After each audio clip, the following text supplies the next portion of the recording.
ಭಾರತದ ಸಿಂಧೂ ಜಲ ಒಪ್ಪಂದ ರದ್ದತಿಗೆ 1 ವರ್ಷ. ವಿಶ್ವಸಂಸ್ಥೆ ಮುಂದೆ ಪಾಕಿಸ್ತಾನದ ಕಣ್ಣೀರು. ನಮಸ್ಕಾರ ವೀಕ್ಷಕರೇ. ರಕ್ತ ಮತ್ತು ನೀರು ಒಟ್ಟಿಗೆ ಹರಿಯಲು ಸಾಧ್ಯವಿಲ್ಲ ಎಂಬ ಭಾರತದ ಆ ಒಂದು ಖಡಕ್ ನಿರ್ಧಾರಕ್ಕೆ ಈಗ ಬರೋಬ್ಬರಿ 1 ವರ್ಷ ತುಂಬಿದೆ. ಕಳೆದ ವರ್ಷ ಕಾಶ್ಮೀರದ ಪಹಲ್ಗಾಮ್ನಲ್ಲಿ ನಡೆದ ಭೀಕರ ಉಗ್ರರ ದಾಳಿ ನಂತರ ಭಾರತ ಸರ್ಕಾರ ಪಾಕಿಸ್ತಾನದ ವಿರುದ್ಧ ಅತಿದೊಡ್ಡ ಅಸ್ತ್ರವನ್ನ ಪ್ರಯೋಗ ಮಾಡಿತು. ಅದೇ ಸಿಂಧೂ ನದಿ ನೀರು ಹಂಚಿಕೆ ಒಪ್ಪಂದದ ಸ್ಥಗಿತ. ಈ ಒಪ್ಪಂದವನ್ನ ಅಮಾನತಿನಲ್ಲಿಟ್ಟು ಈಗ 1 ವರ್ಷ ಪೂರೈಸಿ. ಹಾಗಾದ್ರೆ ಈ 1 ವರ್ಷದಲ್ಲಿ ಪಾಕಿಸ್ತಾನದಲ್ಲಿ ಏನೆಲ್ಲ ಬದಲಾವಣೆ ಆಗಿದೆ, ಏನ್ ಪರಿಣಾಮ ಬೀರಿದೆ? ಸುಮ್ಮನೆ ಒಪ್ಪಂದ ಮಾಡಿಕೊಂಡ್ರೆ ಮುಗಿತಾ? ಅದರಿಂದ ಏನಾದ್ರೂ ಎಫೆಕ್ಟ್ ಆಗ್ಬೇಕು ಅಲ್ಲ. ಈಗ ಕಂಗೆಟ್ಟಿರುವಂತಹ ಪಾಕಿಸ್ತಾನ ವಿಶ್ವಸಂಸ್ಥೆಯ ಬಾಗಿಲನ್ನ ಪಡೆದಿದೆ. ಜಗತ್ತಿನ ಮುಂದೆ ಕಣ್ಣೀರು ಹಾಕುತ್ತಿದೆ.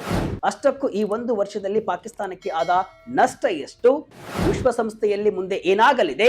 ವಿಶ್ವಸಂಸ್ಥೆ ಮುಂದೆ ಪಾಕಿಸ್ತಾನ ಹೇಳಿದ್ದೇನು? ಡೀಟೇಲ್ ಆಗಿ ನೋಡ್ತಾ ಹೋಗೋಣ. ನಾನು ಶಿವಮೂರ್ತಿ ಸರ್ಬಾ.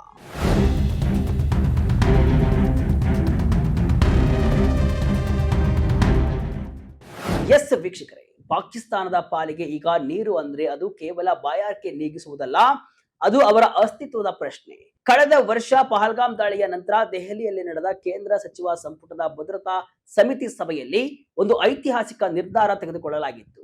ಅದೇನೆಂದ್ರೆ 1960ರ ಸಿಂಧೂ ನದಿ ಒಪ್ಪಂದವನ್ನ ಸದ್ಯಕ್ಕೆ ತಡೆ ಹಿಡಿಯುವುದು. ಅಂದಿನಿಂದ ಇಂದಿನವರೆಗೆ ಅಂದ್ರೆ ಕಳೆದ 365 ದಿನಗಳಲ್ಲಿ ಪಾಕಿಸ್ತಾನದ ಆರ್ಥಿಕತೆ ಮತ್ತು ರಾಜತಾಂತ್ರಿಕ ವಲಯದಲ್ಲಿ ದೊಡ್ಡ ಭೂಕಂಪವೇ ನಡೆದಿದೆ. ಇದರ ಭಾಗವಾಗಿಯೇ ಪಾಕಿಸ್ತಾನದ ವಿಶ್ವಸಂಸ್ಥೆಯ ಕಾಯಂ ಪ್ರತಿನಿಧಿ ಅಸೀಂ ಇಫ್ತಿಕರ್ ಅವರು ಈಗ ವಿಶ್ವಸಂಸ್ಥೆಯ ಭದ್ರತಾ ಮಂಡಳಿಯ ಅಧ್ಯಕ್ಷರಿಗೆ ಒಂದು ಸುದೀರ್ಘ ಪತ್ರವನ್ನ ಬರೆದಿದ್ದಾರೆ. ಭಾರತದ ಈ ಏಕಪಕ್ಷೀಯ ನಿರ್ಧಾರದಿಂದಾಗಿ ಪಾಕಿಸ್ತಾನದಲ್ಲಿ ಮಾನವೀಯ ಬಿಕ್ಕಟ್ಟು ಸೃಷ್ಟಿಯಾಗ್ತಾ ಇದೆ ಎಂಬುದು ಅವರ ದೂರು. ಆದರೆ ಭಾರತ ಮಾತ್ರ ತನ್ನ ನಿಲುವಿಗೆ ಅಚಲವಾಗಿದೆ. ಈ 1 ವರ್ಷದಲ್ಲಿ ಪಾಕಿಸ್ತಾನದಲ್ಲಿ ಬದಲಾಗಿದ್ದೇನು? ಡೇಟಾ ಶೇರಿಂಗ್ ಬಂದ್, ನದಿ ಹರಿವಿನ ಮಾಹಿತಿ ಇಲ್ಲ. ಈಗ ನೀವು ಕೇಳಬಹುದು, ಭಾರತ ಈ ನದಿಗಳ ಹರಿವನ್ನೇನು ಬಂದ್ ಮಾಡಿಲ್ಲವಲ್ಲ, ಮತ್ತೆ ಪಾಕಿಸ್ತಾನಕ್ಕೆ ನಷ್ಟ ಏನು ಅಂತ ನೀವು ಕೇಳಬಹುದು. ನೋಡಿ ವೀಕ್ಷಕರೇ, ಒಪ್ಪಂದದ ಪ್ರಕಾರ ಪ್ರತಿ ವರ್ಷ ಮೇ ತಿಂಗಳಲ್ಲಿ ಉಭಯ ದೇಶಗಳ ಜಲ ಆಯುಕ್ತರು ಅಂದ್ರೆ ವಾಟರ್ ಕಮಿಷನರ್ಸ್ ಭೇಟಿ ಆಗಬೇಕಾಗಿತ್ತು ಮತ್ತು ಜೂನ್ 1ರೊಳಗೆ ಜಂಟಿ ವರದಿಯನ್ನ ಸಲ್ಲಿಸಬೇಕಾಗಿತ್ತು. ಕಳೆದ 1 ವರ್ಷದಿಂದ ಈ ಭೇಟಿಯೇ ನಡೆದಿಲ್ಲ. ಇದರ ಜೊತೆಗೆ ಭಾರತವು ನದಿಗಳ ಹರಿವಿನ ದೈನಂದಿನ ಮಾಹಿತಿಯನ್ನ ಅಂದ್ರೆ ರಿವರ್ ಫ್ಲೋ ಡೇಟಾವನ್ನ ಪಾಕಿಸ್ತಾನದೊಂದಿಗೆ ಹಂಚಿಕೊಳ್ಳುವುದನ್ನ ನಿಲ್ಲಿಸಿದೆ. ಈ ಡೇಟಾ ಇಲ್ಲದೆ ಪಾಕಿಸ್ತಾನಕ್ಕೆ ತನ್ನ ಅಣೆಕಟ್ಟುಗಳಲ್ಲಿ ನೀರಿನ ನಿರ್ವಹಣೆ ಮಾಡುವುದು ಅಸಾಧ್ಯವಾಗಿದೆ. ಅಷ್ಟೇ ಅಲ್ಲ, ಭಾರತವು ಸಿಂಧೂ ನದಿಯ ಮೇಲೆ ಕಟ್ಟುತ್ತಿರುವಂತಹ ಯೋಜನೆಗಳ ತಪಾಸಣೆ ಮಾಡುವ ಹಕ್ಕನ್ನು ಕೂಡ ಪಾಕಿಸ್ತಾನ ಈಗ ಕಳೆದುಕೊಂಡಿದೆ. ಅಂದ್ರೆ ಭಾರತ ಈಗ ನದಿಯ ಮೇಲೆ ಏನ್ ಮಾಡ್ತಾ ಇದೆ ಎಂಬುದು ಪಾಕಿಸ್ತಾನಕ್ಕೆ ಒಂದು ನಿಗೂಢ ರಹಸ್ಯವಾಗಿದೆ.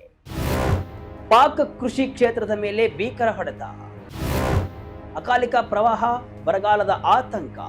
ಪಾಕಿಸ್ತಾನದ ಅತಿ ದೊಡ್ಡ ಸಮಸ್ಯೆ ಇರುವುದೇ ಕೃಷಿ ಕ್ಷೇತ್ರದಲ್ಲಿ. ಅಲ್ಲಿನ ರೈತರು ಬೆಳೆ ಬೆಳೆಯಲು ಕೇವಲ ಮಳೆಯನ್ನಲ್ಲ, ಈ ನದಿಗಳ ಹರಿವನ್ನೇ ನಂಬಿಕೊಂಡಿದ್ದಾರೆ. ಭಾರತದ ಡೇಟಾ ಶೇರಿಂಗ್ ನಿಂತ ಮೇಲೆ ಪಾಕಿಸ್ತಾನಕ್ಕೆ ನದಿಯಲ್ಲಿ ನೀರು ಯಾವಾಗ ಬರುತ್ತೆ ಮತ್ತು ಎಷ್ಟು ಬರುತ್ತೆ ಅನ್ನೋ ಅಂದಾಜೆ ಸಿಗ್ತಾ ಇಲ್ಲ. ಕೆಲವೊಮ್ಮೆ ಬೆಳೆಗಳಿಗೆ ನೀರು ಬೇಕಿರುವಾಗ ಬರಗಾಲ ಉಂಟಾಗ್ತಾ ಇದೆ. ಇನ್ನು ಕೆಲವೊಮ್ಮೆ ಭಾರತ ತನ್ನ ಅಣೆಕಟ್ಟುಗಳಿಂದ ನೀರು ಬಿಟ್ಟಾಗ ಅಕಾಲಿಕ ಪ್ರವಾಹದ ಭೀತಿ ಎದುರಾಗ್ತಾ ಇದೆ.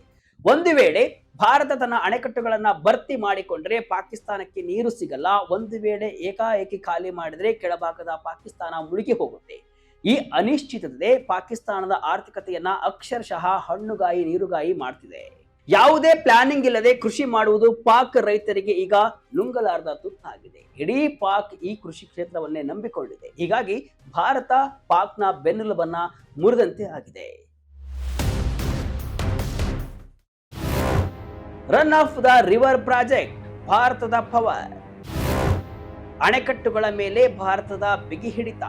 ಒಪ್ಪಂದದ ಪ್ರಕಾರ ಭಾರತಕ್ಕೆ ಪಶ್ಚಿಮದ ನದಿಗಳ ಮೇಲೆ ರನ್ ಆಫ್ ದ ರಿವರ್ ಯೋಜನೆಗಳನ್ನ ಅಂದ್ರೆ ನದಿಯ ಹರಿವಿನಲ್ಲೇ ವಿದ್ಯುತ್ ತಯಾರಿಸುವ ಹಕ್ಕಿದೆ. ಆದರೆ ಪಾಕಿಸ್ತಾನ ಯಾವಾಗಲೂ ಈ ಯೋಜನೆಗಳಿಗೆ ಅಡ್ಡಗಾಲು ಹಾಕ್ತಾ ಇತ್ತು. ಈಗ ಒಪ್ಪಂದವೇ ಅಮಾನತಿನಲ್ಲಿ ಇರುವುದರಿಂದ ಭಾರತ ತನ್ನ ಹೈಡ್ರೋ ಪವರ್ ಪ್ರಾಜೆಕ್ಟ್ಗಳನ್ನ ವೇಗವಾಗಿ ಪೂರ್ಣಗೊಳಿಸ್ತಾ ಇದೆ. ಈ ಅಣೆಕಟ್ಟುಗಳ ಮೂಲಕ ನೀರಿನ ಹರಿವಿನ ಸಮಯವನ್ನ ನಿರ್ಧರಿಸುವ ಶಕ್ತಿ ಈಗ ಭಾರತದ ಕೈಯಲ್ಲಿದೆ. ಭಾರತ ಮನಸ್ಸು ಮಾಡಿದರೆ ಪಾಕಿಸ್ತಾನಕ್ಕೆ ಹೋಗುವ ನೀರನ್ನ ಕೇವಲ ಸಮಯದ ವ್ಯತ್ಯಾಸದ ಮೂಲಕವೇ ಪಾಕಿಸ್ತಾನದ ಬೆಳೆಗಳನ್ನ ನಾಶಪಡಿಸಬಹುದು. ಇದನ್ನೇ ಪಾಕಿಸ್ತಾನ ಈಗ ಪರೋಕ್ಷ ಆರ್ಥಿಕ ಯುದ್ಧ ಅಂತ ಕರೀತಾ ಇದೆ. ಆದರೆ ಭಾರತದ ವಾದ ಸ್ಪಷ್ಟವಾಗಿದೆ, ಭಯೋತ್ಪಾದನೆ ನಿಲ್ಲಿಸಿ, ನದಿ ನೀರು ಹಂಚಿಕೊಳ್ಳಿ ಅಂತ. ವಿಶ್ವಸಂಸ್ಥೆಗೆ ಪತ್ರ ಬರೆದ ಪಾಕಿಸ್ತಾನ.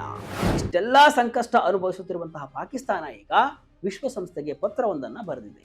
ವಿಶ್ವಸಂಸ್ಥೆಯಲ್ಲಿನ ಪಾಕಿಸ್ತಾನದ ಕಾಯಂ ಪ್ರತಿನಿಧಿ ಅಸಿಮ್ ಇಫ್ತಿಕಾರ್ ಅವರು ಭದ್ರತಾ ಮಂಡಳಿಯ ಅಧ್ಯಕ್ಷರಿಗೆ ಈ ಬಗ್ಗೆ ಸುದೀರ್ಘವಾದ ಒಂದು ಪತ್ರವನ್ನು ಬರೆದಿದ್ದಾರೆ. ಏನು? ಭಾರತದ ಈ ಏಕಪಕ್ಷೀಯ ನಿರ್ಧಾರವು ಕೇವಲ ರಾಜಕೀಯ ಸಂಬಂಧಗಳ ಮೇಲೆ ಮಾತ್ರವಲ್ಲದೆ ಮಾನವೀಯ ಪರಿಸ್ಥಿತಿ ಮತ್ತು ಪ್ರಾದೇಶಿಕ ಭದ್ರತೆಯ ಮೇಲೆಯೂ ಕೂಡ ಗಂಭೀರ ಪರಿಣಾಮವನ್ನ ಬೀರಲಿದೆ ಅಂತ ಪಾಕಿಸ್ತಾನ ಪ್ರತಿಪಾದಿಸಿದೆ. ಕಳೆದ 1 ವರ್ಷದಿಂದ ಒಪ್ಪಂದದ ಅನುಷ್ಠಾನ ಸ್ಥಗಿತಗೊಂಡಿರುವುದು ಪಾಕಿಸ್ತಾನದ ಕೃಷಿ ಮತ್ತು ಆರ್ಥಿಕತೆಯ ಮೇಲೆ ಕೆಟ್ಟ ಪರಿಣಾಮ ಬೀರಬಹುದು ಎಂಬುದು ಇಸ್ಲಾಮಾಬಾದ್ನ ದೂರು. ವಿಶ್ವಸಂಸ್ಥೆಯಲ್ಲಿ ಪಾಕ್ನ ಮುಂದಿನ ಹಾದಿ ಏನು? ಐಸಿಜೆ ಮೆಟ್ಟಿಲೇರುತ್ತಾ ಇಸ್ಲಾಮಾಬಾದ್. ವೀಕ್ಷಕರೇ, ಈಗ ವಿಶ್ವಸಂಸ್ಥೆಯಲ್ಲಿ ಈ ಪ್ರಕರಣ ಯಾವ ತಿರುವು ಪಡೆಯಲಿದೆ ಅನ್ನೋದು ಕೂಡ ಅತಿ ಮುಖ್ಯ. ಪಾಕಿಸ್ತಾನ ಕೇವಲ ಭದ್ರತಾ ಮಂಡಳಿಗೆ ಪತ್ರವನ್ನ ಬರೆದು ಸುಮ್ಮನಾಗುವುದಿಲ್ಲ. ಅದು ಈಗ ಅಂತಾರಾಷ್ಟ್ರೀಯ ನ್ಯಾಯಾಲಯ ಅಂದ್ರೆ ಐಸಿಜೆಗೆ ಹೋಗಲು ತಯಾರಿಯನ್ನು ನಡೆಸ್ತಾ ಇದೆ. ಒಂದು ವೇಳೆ ಐಸಿಜೆ ಪಾಕಿಸ್ತಾನದ ಪರವಾಗಿ ತೀರ್ಪನ್ನ ನೀಡಿದ್ರೂ ಸಹ ಭಾರತ ಅದನ್ನ ಪಾಲಿಸದಿದ್ರೆ ಅದು ಮತ್ತೆ ವಿಶ್ವಸಂಸ್ಥೆಯ ಮುಂದೆಯೇ ಬರಬೇಕಾಗುತ್ತೆ. ಅಲ್ಲಿ ಭಾರತದ ಮಿತ್ರ ರಾಷ್ಟ್ರಗಳು ಪಾಕಿಸ್ತಾನದ ವಿರುದ್ಧ ವಿಟೋ ಚಲಾಯಿಸುವ ಸಾಧ್ಯತೆ ಇರುತ್ತೆ. ಇನ್ನು ಪಾಕಿಸ್ತಾನವು ಯುರೋಪಿಯನ್ ಯೂನಿಯನ್ ಮತ್ತು ಅಮೆರಿಕದ ಮೇಲೆ ಒತ್ತಡವನ್ನ ಹೇರಿ ಭಾರತದ ಈ ವಾಟರ್ ಬ್ಲಾಕ್ ನಿರ್ಧಾರವನ್ನ ಹಿಂತೆಗೆಸಲು ಪ್ಲಾನ್ ಕೂಡ ಮಾಡಿದೆ.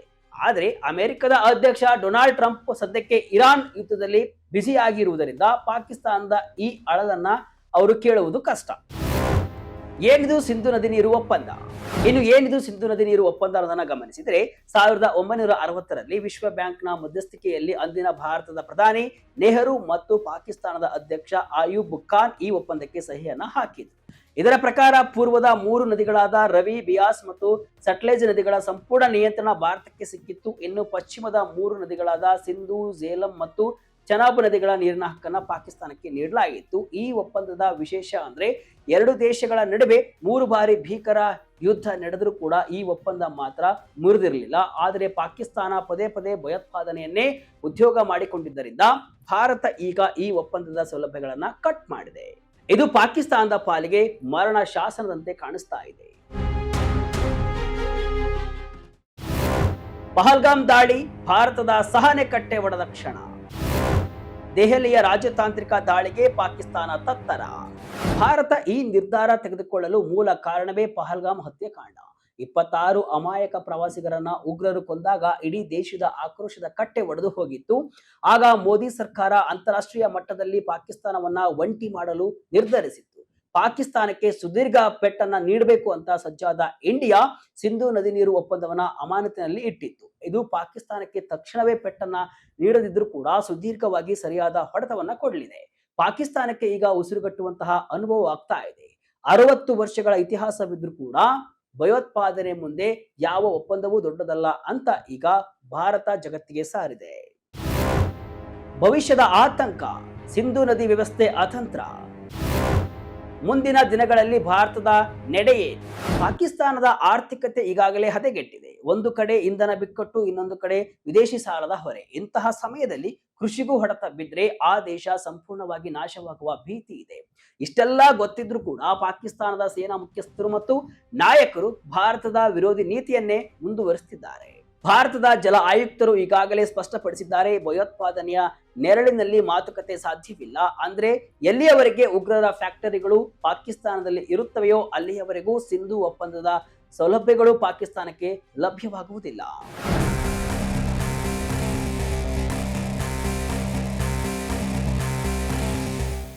ಒಟ್ಟಿನಲ್ಲಿ ಸಿಂಧು ನದಿ ನೀರು ಹಂಚಿಕೆ ಒಪ್ಪಂದ ಸ್ಥಗಿತಗೊಂಡು 1 ವರ್ಷ ಕಳೆಯುತ್ತಿರುವಾಗ ಪಾಕಿಸ್ತಾನದ ಸ್ಥಿತಿ ಅಯೋಮಯವಾಗಿದೆ. ಒಂದು ಕಾಲದಲ್ಲಿ ಜಗತ್ತಿನ ಮಾದರಿ ಒಪ್ಪಂದ ಎನಿಸಿಕೊಂಡಿದ್ದ ಈ ಡೀಲ್ ಇಂದು ಪಾಕಿಸ್ತಾನದ ಕುತ್ತಿಗೆಗೆ ಸುತ್ತಿಕೊಂಡ ಹಗ್ಗದಂತೆ ಆಗಿದೆ. ಭಾರತದ ಈ ಸೈಲೆಂಟ್ ಆಪರೇಷನ್ ಪಾಕಿಸ್ತಾನವನ್ನ ಆರ್ಥಿಕವಾಗಿ ಮತ್ತು ರಾಜತಾಂತ್ರಿಕವಾಗಿ ದುರ್ಬಲಗೊಳಿಸುವಲ್ಲಿ ಯಶಸ್ವಿಯಾದಂತೆ ಕಾಣಿಸ್ತಾ ಇದೆ. ಮುಂದಿನ ದಿನಗಳಲ್ಲಿ ವಿಶ್ವಸಂಸ್ಥೆಯಲ್ಲಿ ಭಾರತ ಯಾವ ರೀತಿ ಉತ್ತರವನ್ನ ಕೊಡಲಿದೆ ಮತ್ತು ಪಾಕಿಸ್ತಾನ ಇನ್ನು ಯಾವ ಹಂತಕ್ಕೆ ಇಳಿಯಲಿದೆ ಎಂಬುದನ್ನು ಕೂಡ ಕಾದು ನೋಡಬೇಕಾಗಿದೆ. ಭಾರತದ ಈ ವಾಟರ್ ಪಾಲಿಸಿ ಬಗ್ಗೆ ನಿಮ್ಮ ಅಭಿಪ್ರಾಯವೇನು? ಕಮೆಂಟ್ಸ್ ಮೂಲಕ ತಿಳಿಸಿ. ಇದಿಷ್ಟು ಇವತ್ತಿನ ವಿಶೇಷ. ಇದೇ ರೀತಿಯ ಹಲವು ವಿಶ್ಲೇಷಣೆ ಮಾಹಿತಿ ಅಷ್ಟೇ ಅಲ್ಲ, ಮನರಂಜನೆಯ ವಿಡಿಯೋಗಳಿಗಾಗಿ ವಿಜಯ ಕರ್ನಾಟಕ ವೆಬ್ಸೈಟ್, ಫೇಸ್ಬುಕ್ ಹಾಗೂ ಯೂಟ್ಯೂಬ್ ಪೇಜ್ ಅನ್ನು ಫಾಲೋ ಮಾಡಿ. ಧನ್ಯವಾದಗಳು.